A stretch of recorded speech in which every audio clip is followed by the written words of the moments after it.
Okay, welcome to Tangle Tuesday, October the 4th, 2022. And we're going to start by explaining what tools you'll need.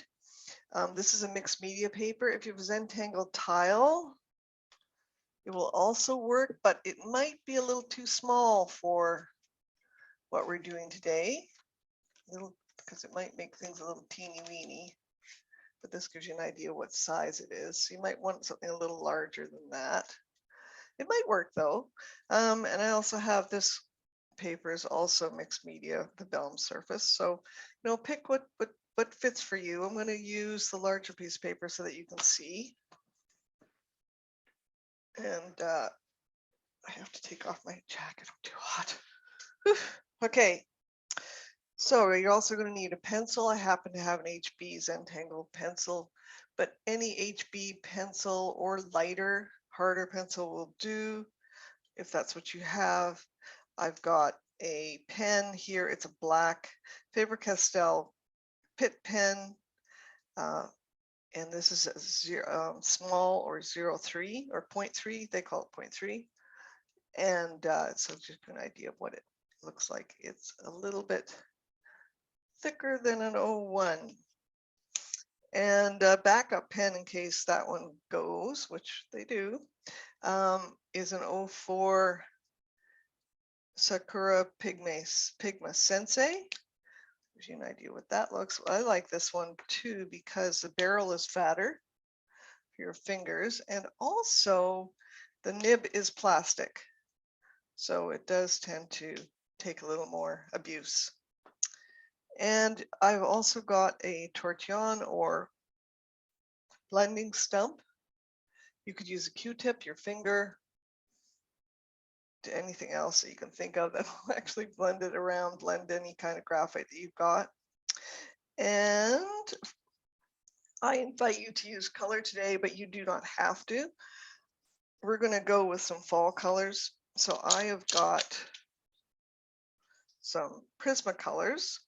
So this is vermilion, pale vermilion, PC 921. Spanish orange 1003. Yellowed orange 1002. Scarlet Lake 923. Poppy red 922. And for really dark, a violet blue. And I chose this one because it has a little bit of red in it. You can't see that, but that's what gives it the violet. So for really dark, that's what I've got. And if I want to do a little blending, I've got the Prismacolor colorless pencil, which is a blending pencil. And you could, if you've got markers, this will work. If you've got watercolors, it'll also work. So you get to pick what you'd like to use today. So take a minute to get situated, get comfortable, and sit straight if you can to your work surface, whatever it is. And you're going to start with a pencil. So what I'm going to do now, if you want to, I'm just going to sort of, you're working in a square. I'm just going to give myself a square format here.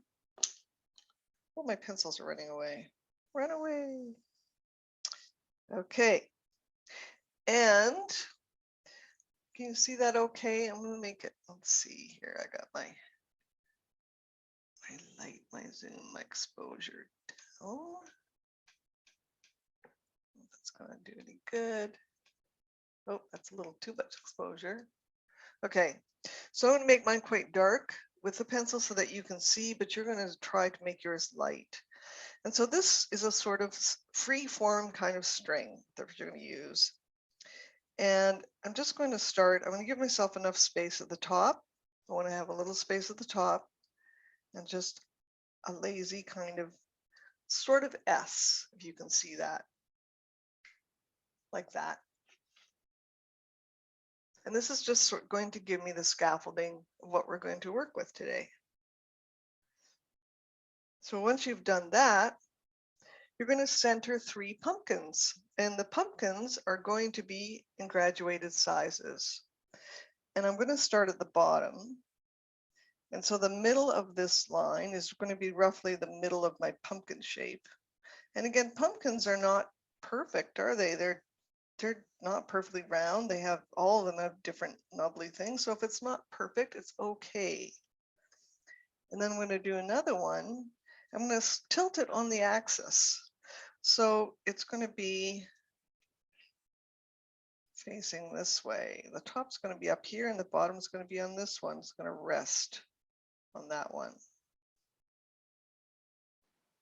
That's going to be slightly smaller. Sort of like rocks.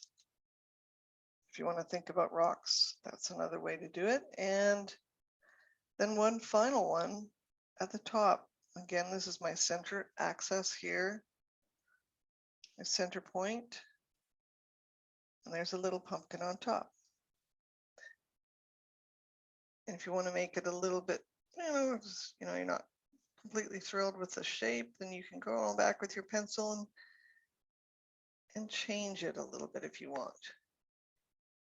But you should have 3 pumpkin-like shapes like that.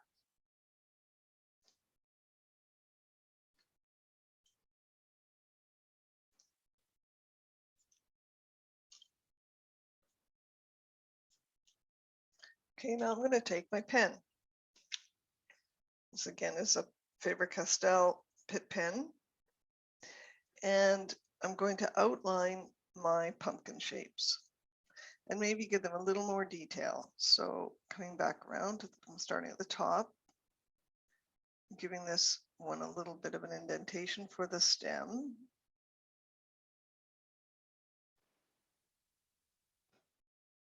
And I'm going to give it a little bit of a stem here.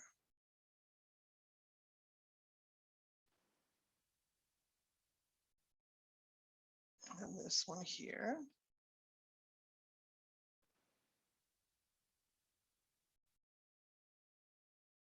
Well, this one, I'm going to stop right there because I'm going to give this one a stem from the, like that. And I'm going to carry on here and maybe go on there. And then the lower one, the lowest one.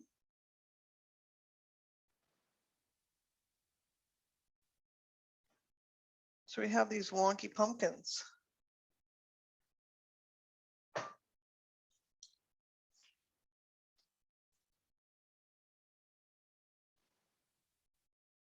And then we're going to do the first tangle, which is really, really simple. It's actually is a tangle and it's called web. And so where these spaces are, these negative spaces, I'm going to put a spider's web. So a slightly curving line.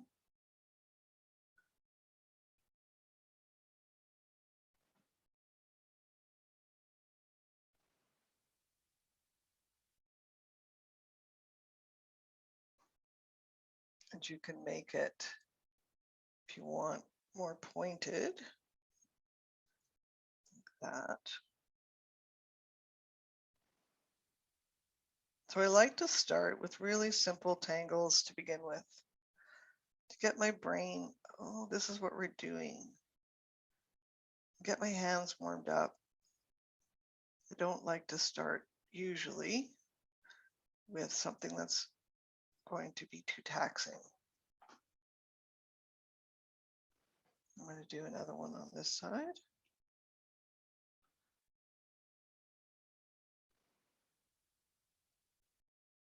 So take your time. So like I said, this is being recorded, so if you fall a little bit behind, don't worry about it. You can go to my YouTube channel at Loretta West Color Garden Studio and find the recording there.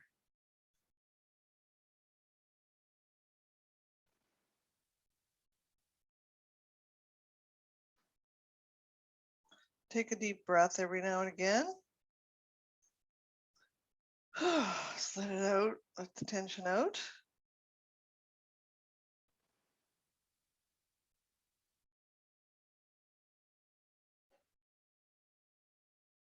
So it should sort of look like that. You don't have to put the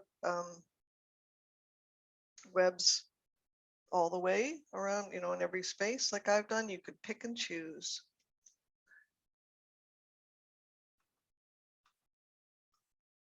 Okay, so I'm going to start at the top pumpkin, but you could start, you know, you can put your tangles on the pumpkin anywhere you want. Pick a pumpkin.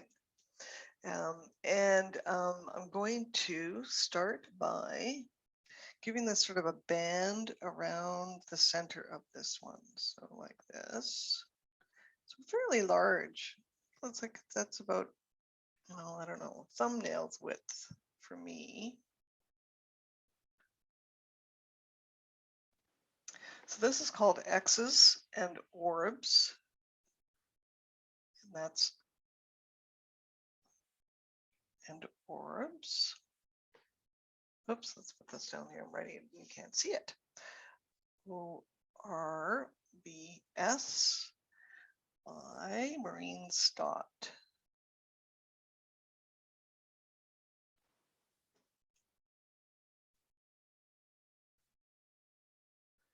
Okay. So pretty simple, but you just go back and forth in a zigzag. And then back over it the other way. So you have these diamond shapes.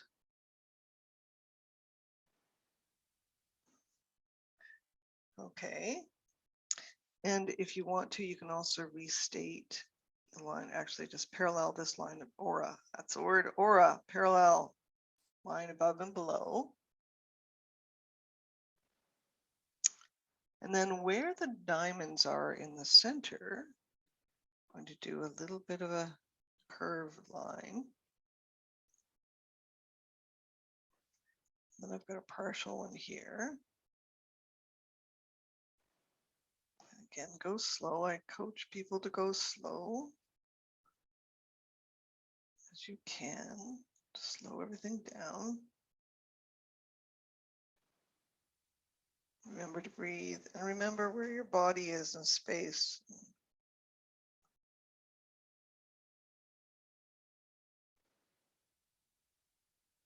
And then where the orb part is at the center here. So I'm going to put a little bit of a little orb in the center of each one.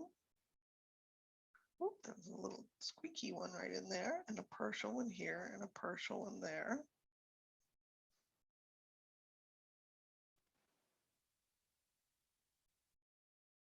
Then I'm going to aura or parallel these little triangle shapes.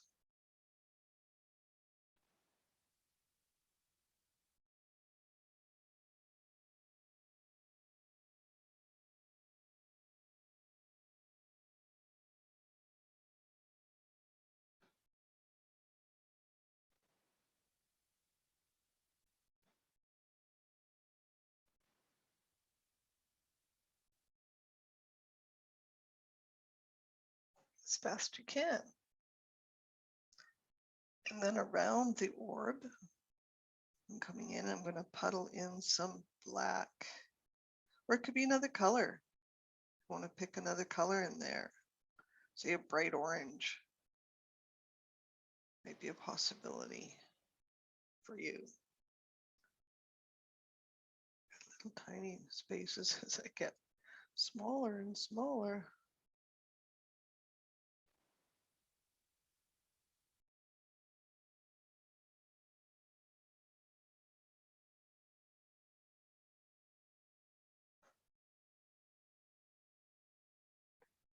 Then I'm going to come back and I'm going to do the ribs of the pumpkin.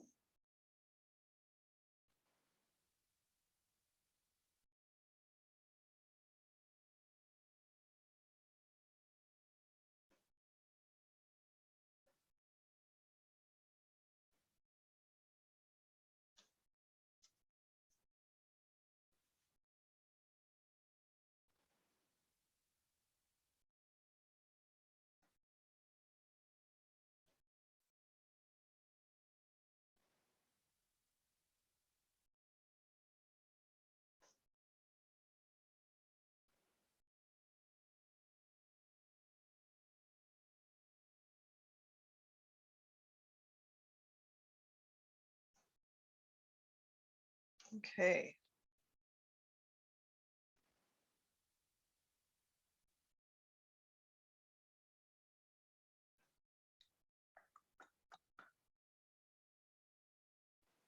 So this time I'm going to do this scalloped line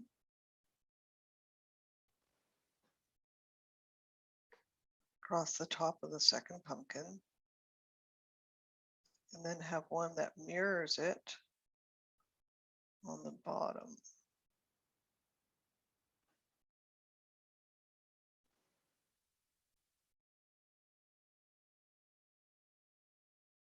This is another kind of diamond pattern.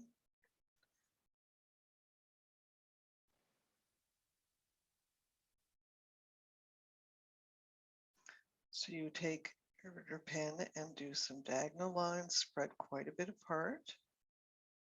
So that's about a finger width, a baby finger width apart.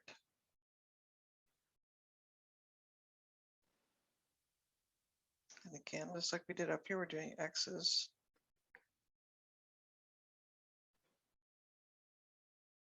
So I'm going to start here. Whoops. Uh-oh, my brain went funny again. Sometimes that happens. Your brain goes funny. You don't know why. But anyway, we're going to do this. Xing over. We're just going to work with it.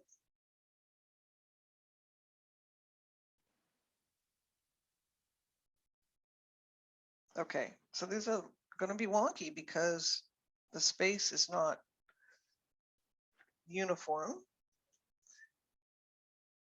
And then within that, we're just going to aura around the inside of each of these shapes. For some reason, this one's a funny shape, but we're just going to go with that.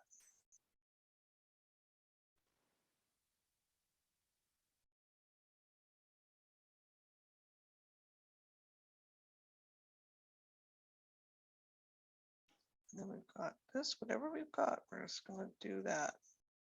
So some of them are going to be quite uniform, and some of them are going to be an unusual shape because the space surrounding it is not uniform, not straight lines. I guess what I'm trying to say.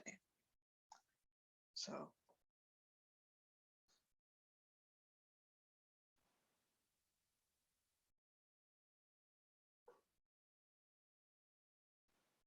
okay, and then we're going to do the same. We're going to try to do the same down here. It's going to be kind of tight. We're going to work it.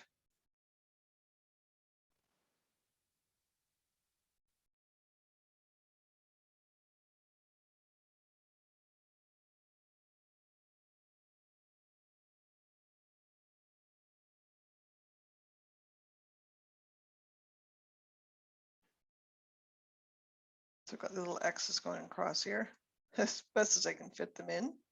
And just do their best to try to fit them in. And then where the little spaces are, aura in there. And it's tiny, tiny, tiny. That's okay. Sometimes providing a little tiny space gets us to sort of slow down and concentrate a little bit better.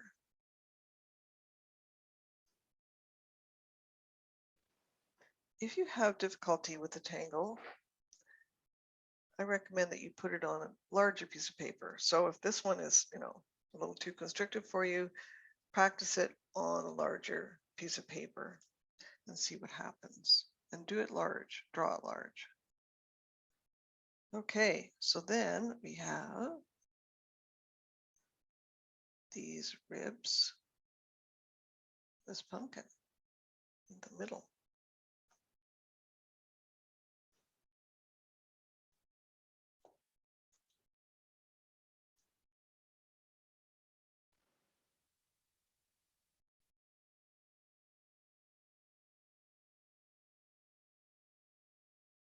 So I picked a sort of a darker pattern for the bottom tangle because it is on the bottom, so I'm trying to give weight to it. And it is called, I don't know if I gave you the name of the other one, did I? Hang on a second, I'll write it down. Go back. Go back. Okay, so the other one is called Diamante. This one, the middle one we did, by Carol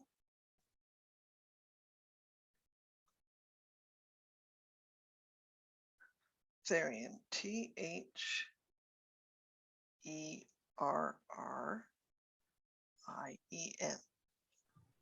That was the middle one. And this next one is a fun pattern, and it's called Vase.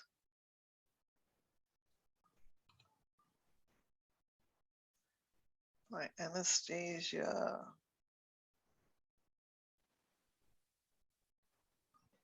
Atkinson. Oops, spell her name right.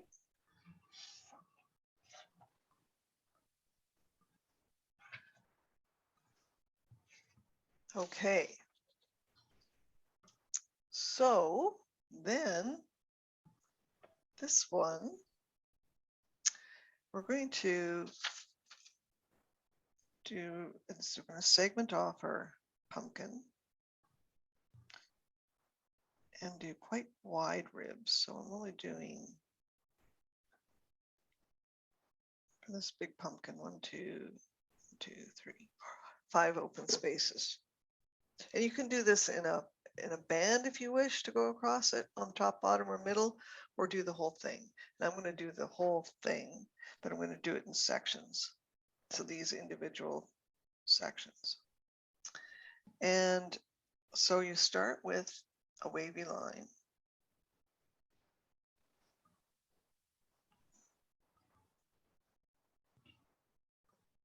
And then one below it that is opposite. So it's going to be the opposite wave to that one.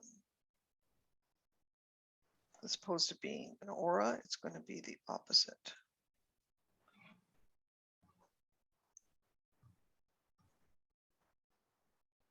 So we have these funny little shapes here.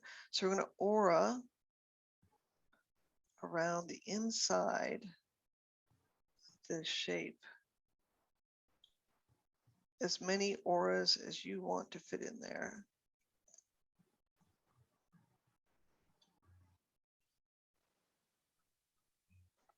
It's tiny. Let me,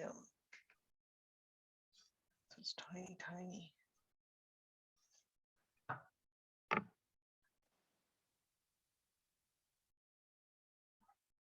And it's going to be, again, a funky, wonky shape because it's at an angle and it's kind of weird. I'm just going with whatever shows up today.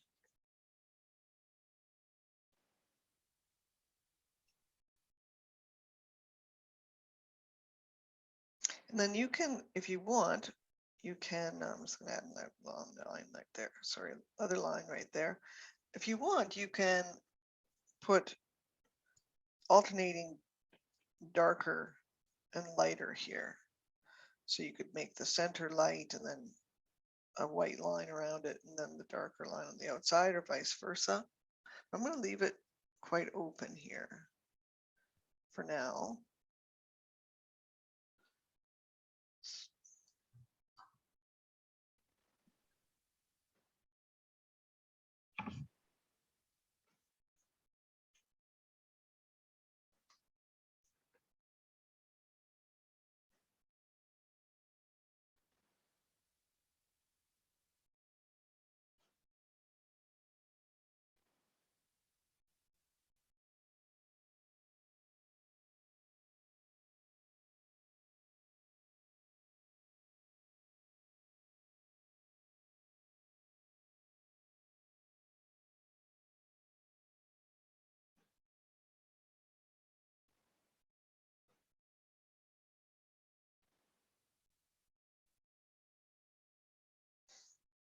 It's this kind of, funky 60s kind of thing going on there.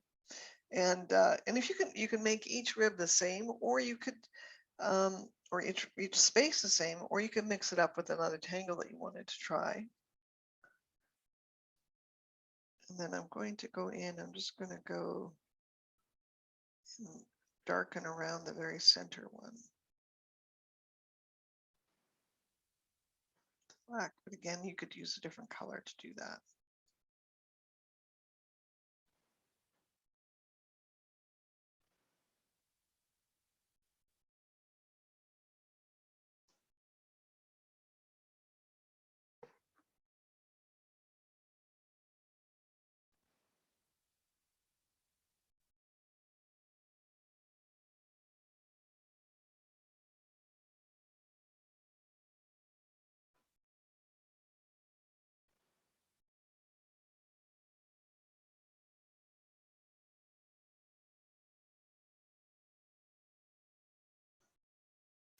Okay.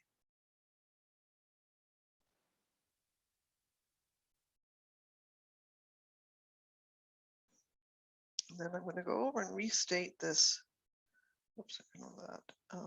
This wavy line, make it darker.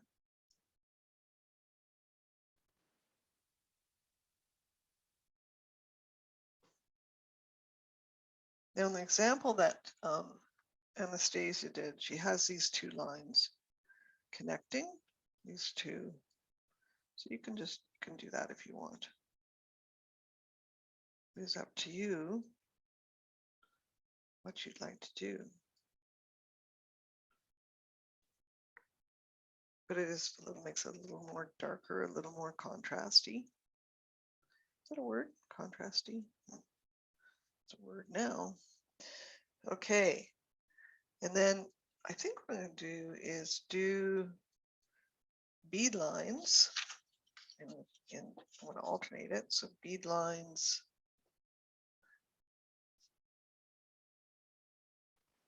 by Margaret Bremner. I do a lot of her stuff. It's really good to follow. And she has a really good blog called The Enthusiastic Artist. So this is bead lines. I think it's her. Maybe it's not. I should look it up before I say that. But you just start with sort of wiggly white lines, and you can, whoops, do the line and then put the little beads on it.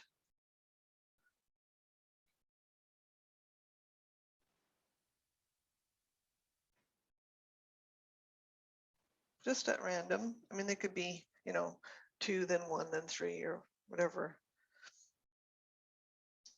floats your boat, or they can be random and silly like mine.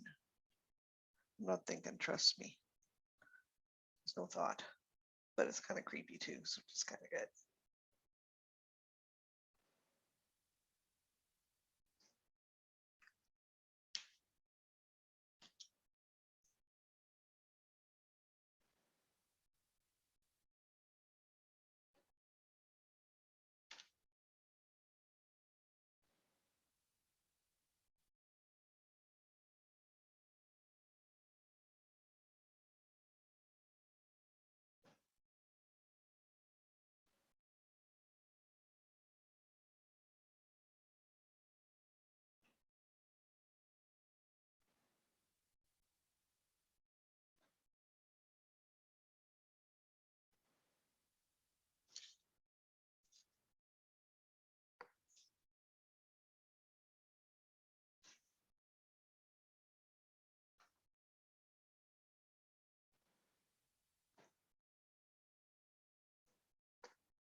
Now, if you want to, and you don't like those pencil lines that you made at the beginning, find my kneaded eraser, and hopefully it hasn't been eaten by the dog. She really likes it because it's yummy. But this one looks pretty good. Except it's got paper in it. Very handy. Just take them if you're not familiar with them. They come in a square. They're very inexpensive, but they won't rip the paper, which is what you want. Won't make holes in your paper. They're very soft. And you just get to a clean spot. Then you can go in and just lightly dab. It's kind of a dab. Yeah, it's a dabbing. Lightly dab at the pencil lines if you don't want them on there. But they're okay if they stay too. It's your decision.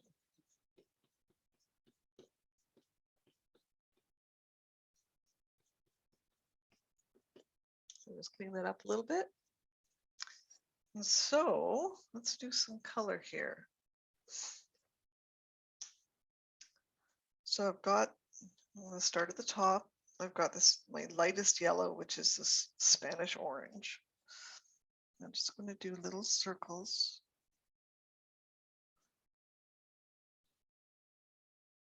In each of these segments. And your paper really makes a difference depending on what you're using, how much tooth there is in the paper, how smooth it is. So try to experiment if you're using colored pencils with different textures of paper and see what works for you. And then I've got a slightly darker orangey yellow called yellowed orange. I'm just going to do a little bit of that at the top of this one. A little bit at the bottom. The shading. You could also do it all. The next one I'll do with just pencil and show you what that's all about. And then I've got a nice orange here, pale vermilion. So I'm going to again go over that yellow orange a little bit. And again down here, bring it in a little bit.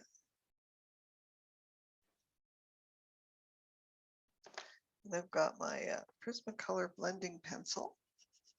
I'm just going to go in, careful with it because it will pick up the black ink if it's on there too long. It does a nice job of blending. You could also use white to get a nice color there. And I think I'm going to go with a little darker. So I've got a Scarlet Lake. Scarlet Lake is a good medium red.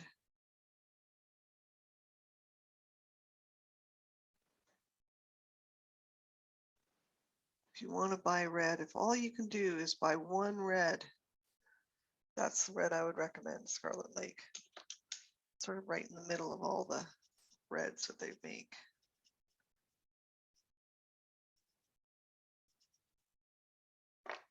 So about that, let's do a little at the bottom. We'll start a little darker down here with this vermilion, pale vermilion.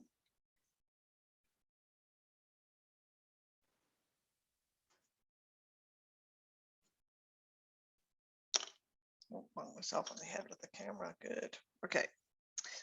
And then poppy red.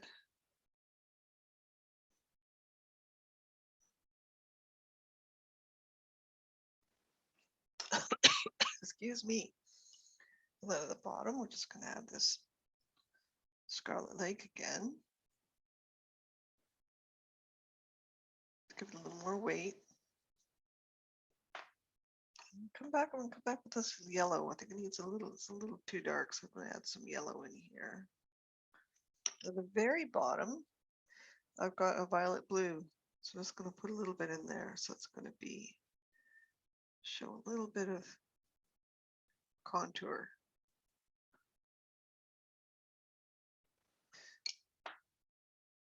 So you've got a little bit of contrast. You can really see it, but you can see the yellow. I can see the yellow. And then we're going to do just the next one. We're just going to shade so that you can see what to do. So this one, I'm going to shade the tangle along these diagonal lines just by rubbing the pencil lightly, just the tip of it. Oops, get in the right spot. And then going back over with my tortillon, or it could be Q-tip.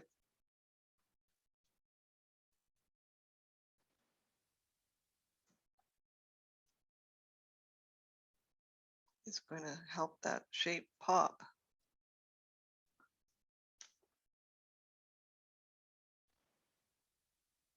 And then we're going to do a little bit along this edge as well. The scalloped edge.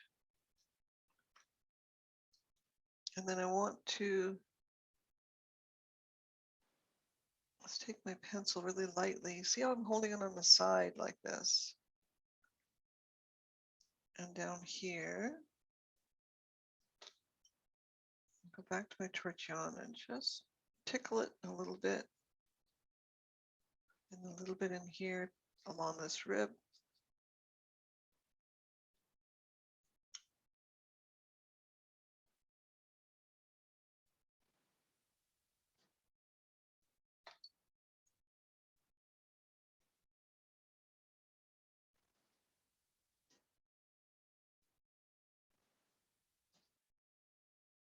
So I'm only doing the darker one. If you can see, that is on one side. It's darker on one side. That's where I'm applying the graphite, and then I'm bringing it around, and it lightens as I bring it around to the other side.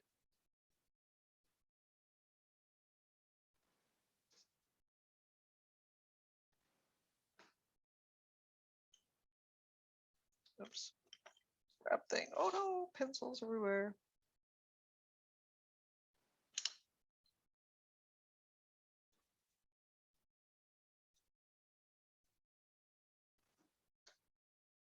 That's kind of funny. Okay, so I'm going to add a little more graphite up here and then down below as well. Kind of looks like big teeth there. You gotta laugh at what you do.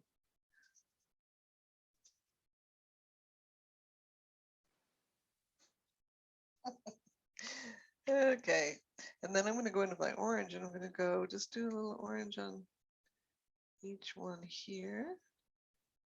One of these little shapes.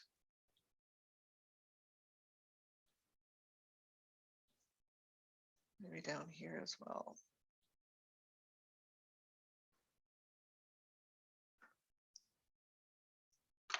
Want to really darken this down here a little bit.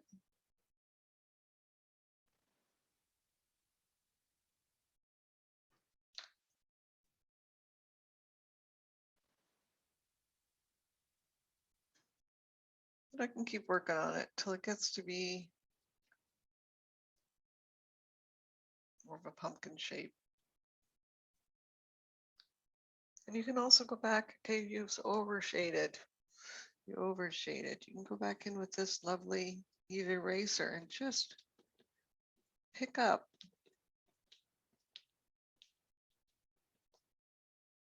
so it doesn't, so it, just over is too dark in places. You can just go in and just take it, you make it into a little bit of a point, kind of, and just pick up and do that.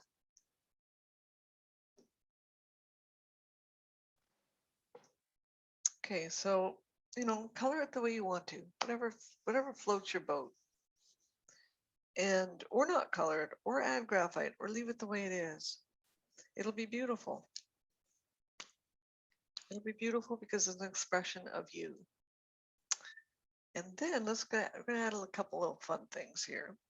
So winching down, I have to explain about spiders here in a sec. We'll have this spider coming down from the web. And I'm giving him a good size little body. And crooked little creepy legs.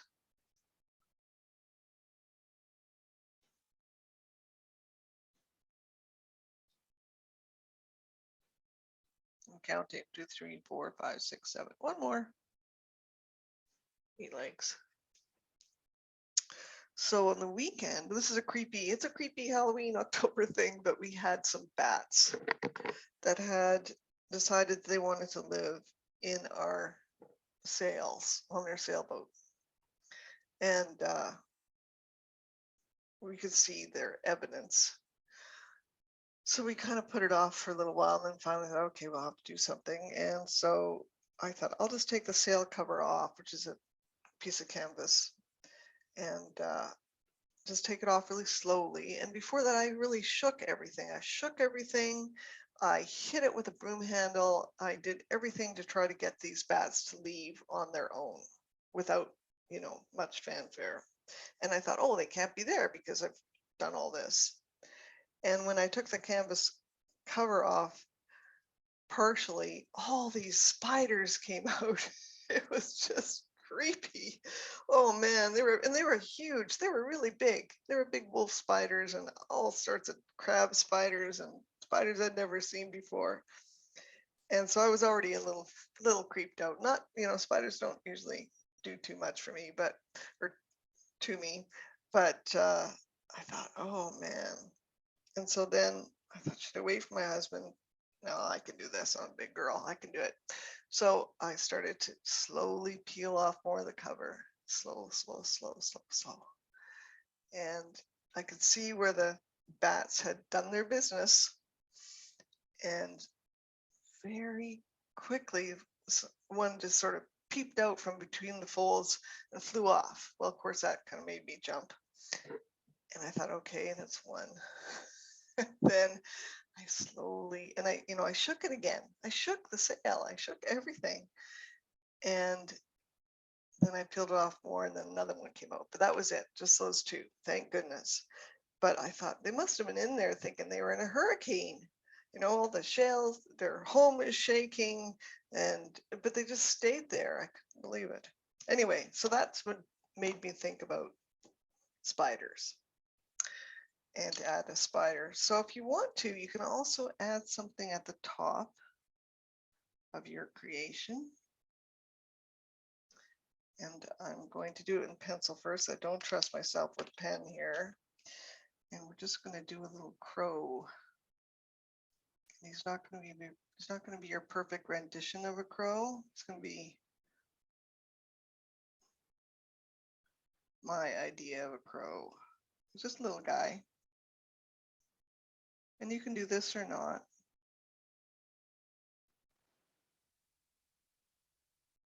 There's one leg there. Little eye right there.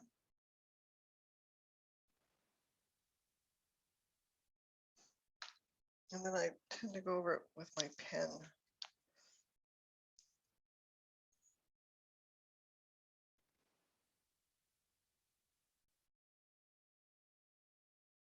But I got to tell you, after that, I was a little creeped out. The bat thing, and I went in the sailboat to put my sailing shoes on, and there was some white something on the outside, and they're dark boot shoes. And I thought, what is that? Oh my goodness! Now we've got stuff inside the boat. Well, it turned out to be a residue from some cleaner I'd used previously, so it was okay. But I was kind of creeped out. I was vigilant after that, let's put it that way.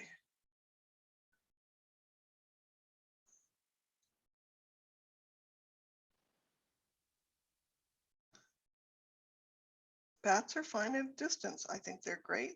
They're wonderful creatures, but I just don't want them flying in my face.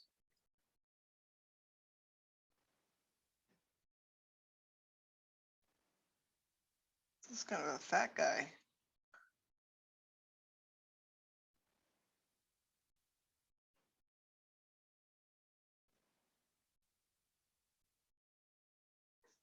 There we go.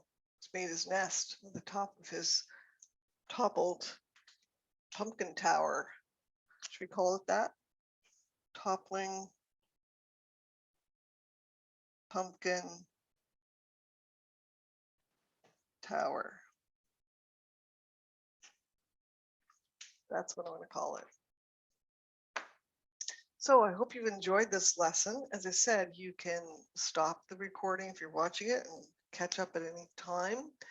If you wish to, I really invite you to do two things. First of all, if you haven't already, to join the Tangled Tuesday, that's one word, Facebook group, and show us what you've done today, a photo of it. And also, if you care to donate to keep this moving. You can do so by hitting the little tiny, tiny, tiny donate now button on your screen on the lower right hand side and shoot me some cash to keep me going. That would be wonderful.